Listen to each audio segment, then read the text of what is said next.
G'day my friends, Marty, we're here from Marty's Garden. I've got some bad news. I've got some good news to sort of like invigorate things, but those who've been following the Victory Garden, well, we've had some really nasty rain. Well, good rain for some things, but for the Victory Garden not so much, because it's all built on top of bales and it's supposed to be spring. It was supposed to be the driest time of the year, so I thought, yeah, the bales will handle it until summer, and then the whole system will all come together in timing. And we had so much rain that, oh, I wouldn't even know the amount of mill that we've had, but it's been, look, basically the backyards, we've had little mini floods in the backyard, 4 of them in the last 6 weeks, and consistent rain off and on.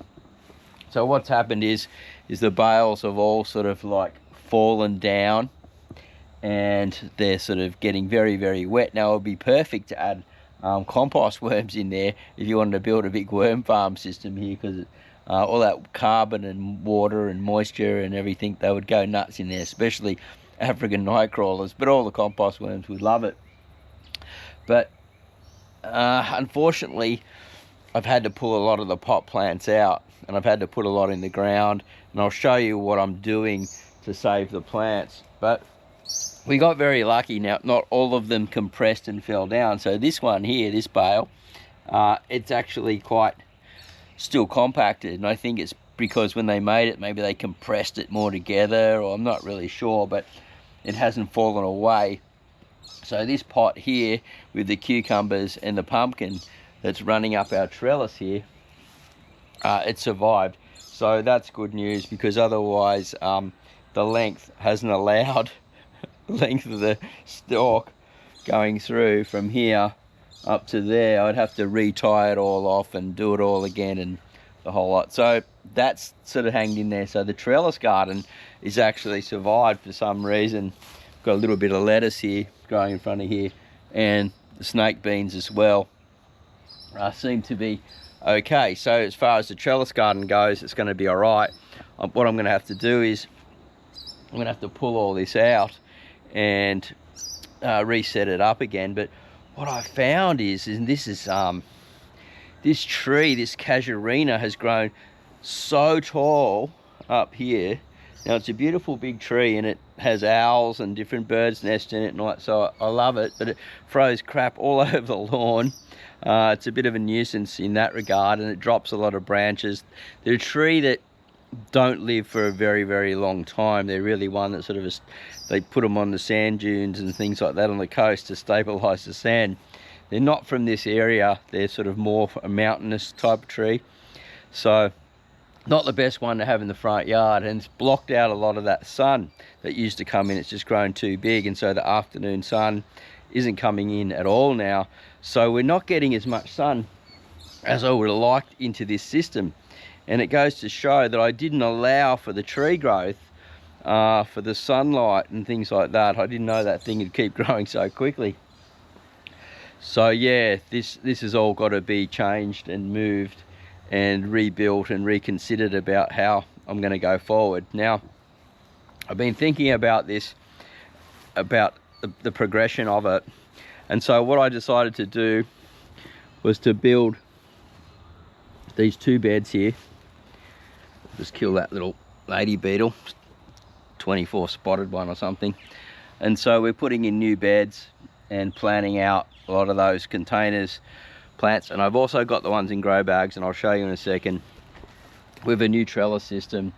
And we have got behind here, so that's the bitter melon gourd, or bitter gourd, but my wife said just call it bitter melon. That's what they call it there. So bitter melon is what we're going to call it now. So we've planted some eggplants in. We've put some like strawberries down in there, some garlic chives. We've got some eggplants going on, and yeah, I've planted a second bed out now. So we've got, this broke, but this is, I can't think of the name right now, so I'm a bit blank. So I've just put a couple of chilies in here for the moment, and we've got the big old eggplant that's been cut back a few times. So what's happened to all the container gardens and the grow bags? Well, I've had to move them as you can see here.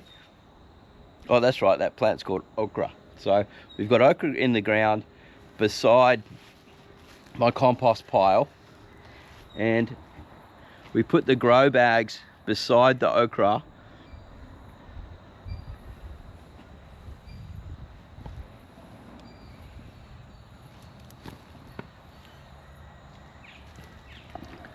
So every time I water the grow bags, the water's going down and not getting wasted and goes down into this compost here. So this is all compost. It was covered in cardboard, and then we put the mulch over the top, cut a hole in the cardboard or where there was a gap, and planted in the okra. Now we've got, so you can see here, we've got little flowers. So we're going to have okra very, very soon, and we've also got eggplants that are coming through, and our capsicum here in our grow bag. So you can get these grow bags from Aussie Gardener, 10% off, guys. If you want grow bags, I reckon they're great. We've got our first little capsicum started up, so pretty happy about that. But it's been too wet even for like a lot of the chili families, and they get this sort of like wilted weird leaf. So I'm really hoping that that isn't the case. And I had it last year as well, or the last few years in a row, because it's been extremely wet here for a couple of years now.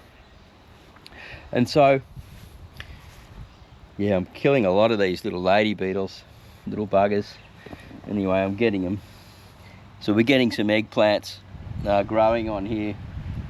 Things are coming together, but you know what's happened is really I didn't allow for the correct sunlight. I didn't know that that tree was going to block it up so quickly. Now it does get light in there into the Victory garden, usually around sort of this time into the mid-morning. So we're still gonna have some success out of there, but I've got to pull all those bales out and rethink about how we're going to do it, because I had to transplant all these into here. So this is basically an okra, eggplant, and some like Thai basil, chilies and things like that down here are planted into the ground. So this is a jalapeno here, a bay leaf, little bay leaf tree, a betel leaf running down into there, and it'll grow into the ground.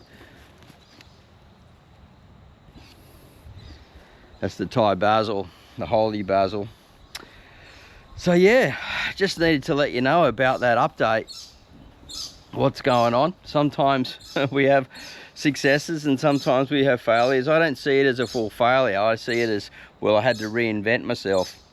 And for those that are still Victory gardening, remember that the concept really is to start off, because it's those who are getting started, is to just keep growing in those foam boxes, keep growing in your containers, make sure they're getting enough sunlight, make sure you're liquid feeding them like I've suggested in the series that we've been making, and take good care of them. You can see my basil boxes are doing quite well. I moved them because from over there, the Victory garden, because the sunlight problem that we were having, and it was so moist over there that the slugs were coming up underneath these boxes and getting and eating my basil, and that's the last thing I want to happen. So we've moved them on top of concrete now, where the slugs and snails won't get underneath because of the rain, and we can come through and do a nice, really big harvest on these. We've got some spring onions growing down here in containers. They're seedling ones, and then just the spring onions growing in here, and they're just basically the ones that you buy from the shop. You eat them, stick them in some water, and then replant them, and you get extra growth that way. So we're still moving forward with it. We've lost tomatoes, we've lost lots of things from the rain. Some things have done better because of the rain. You know, we've got like passion fruit just going crazy here. I was gonna sort of like pull that off because it's growing all over the papaya and all over the dragon fruit, but I found flowers on there, so we're going to get I'm going to get some fruit off it. Then I'll pull it all back and let the dragon fruit come through, because it'd be nice to get the passion fruit coming through and enjoying some fresh fruit from the front of the garden. So really, in all reality, this whole garden now has to turn into the Victory Garden, because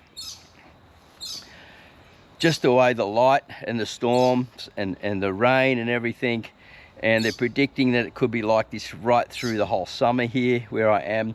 So yeah, I've got to reinvent myself and just keep moving forward and keep growing food. And because we're out in the street here, we can talk to people moving up and down the road, people that, you know, like that sort of like a bit hungry and haven't got a lot of food or struggling with money. They don't want to come and knock on the door, but if they're walking down the street and I say hello, we have a chat with them, and then I can give them a bit of fresh vegetables or some herbs and different things, and it just brings and invigorates their life, right? So anyway, that's it.